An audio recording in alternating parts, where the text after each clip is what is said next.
Hi everyone, Blake Jones here, and in this episode of How Do You Do That, we're going to go over the use of the color warper in Resolve 17. So as you can see here, the color warper looks very much on the first glance is just a visual vector scope that you can actually click on and make adjustments. There are a lot of different ways that you can actually work with this. So for example, here we have the hue saturation window. We then also have another window which is the chroma luminance window as well. Okay, one way to actually adjust colors is to physically click on the picture. So let's say if I want to adjust the blue in this area, all I have to do is left mouse click on the blue and then hold down the left mouse button, and then I can go through and change the color like so. Now another way to do it is actually to work in the actual display area that we have here. So if I click on this, I can move this around like so, or if I click here, as you can see, it changes the picture like so. Now what happens too is, if you notice, we're changing a lot of parameters in the picture at the same time. So then we can do here is change the sensitivity. So as you can see, this one is actually changing the hue resolution, and this one is changing the saturation resolution. So at the moment it's at 6 units. I can increase it all the way up to 24. So let's take it to 24, take it way up, and take the luminance up to 16, for example. So now if I come up to, let's say here, and then I come to my display, I can then come over even to something like this here. And as you can see now, I'm just affecting only the sky part here, just by moving that around. And I have various other controls here for adding softening, gaining points, and everything like that can be done. Now another way I can do it too is, let's say if I turn these back to my default, and then we come back over here to the range. The range is very similar to our conventional qualifiers. So you can create a range for which you're going to select, let's say something in there like that. And then if I change the hue control, as you can see, now just the sky is happening. And if I were to move this, I can then move this over.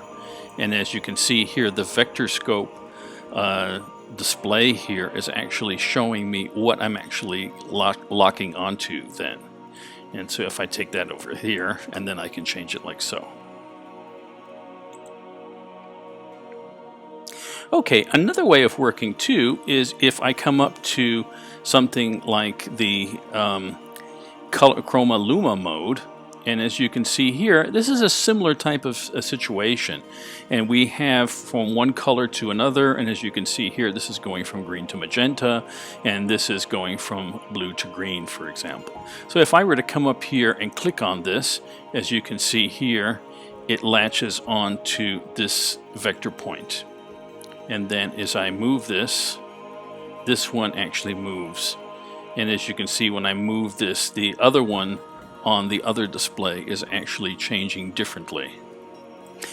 Same thing I can do here. I can change the sensitivity of this, because as you can see here, this will give me the chroma resolution and this will give me the luma resolution. So if I change this to here, I can put the luma resolution higher, and then I can do the chroma resolution lower if I want to, or anything like that. What happens too is sometimes when you're working on these types of displays, it's nice to be able to see them a bit bigger.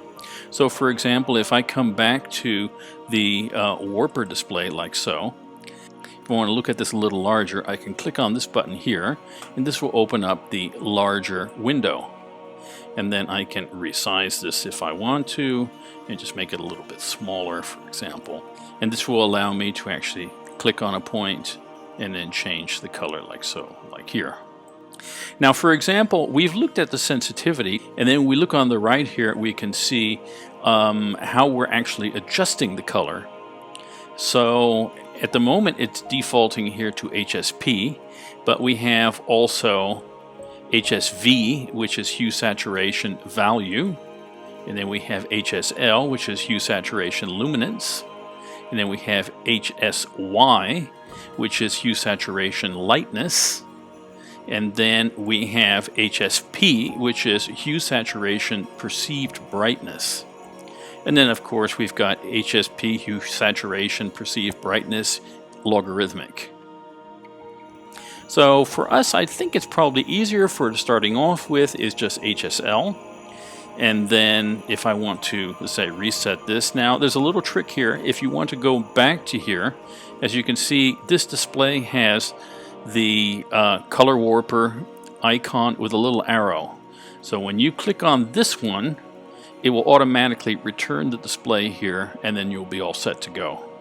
Another thing too that you can show here too, which is very useful when you have scenes with people and you're adjusting skin tones, you can actually show the skin line value too. That will pop up here, and that's accessed by left mouse clicking on the three dots, and then you've got show skin line that you can bring that up like so.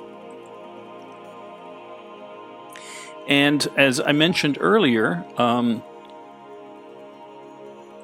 once you come over here and then you select a point, or if you select it in the picture, for example, then you can adjust the hue, the saturation, or the luminance inside this area. It's extremely easy to use, but you just need to get your head around actually the display and how you're actually going to work with it. So for more tips and tricks like this, don't forget to have a look at the other videos on my YouTube channel. And for more information about training services, have a look in the comments below. And don't forget to give us a thumbs up, and also have a look at my Patreon channel as well. There's a lot of neat stuff that you can find in there. There's a lot of perks for becoming a Patreon member. And hope you have a great evening. Thank you very much.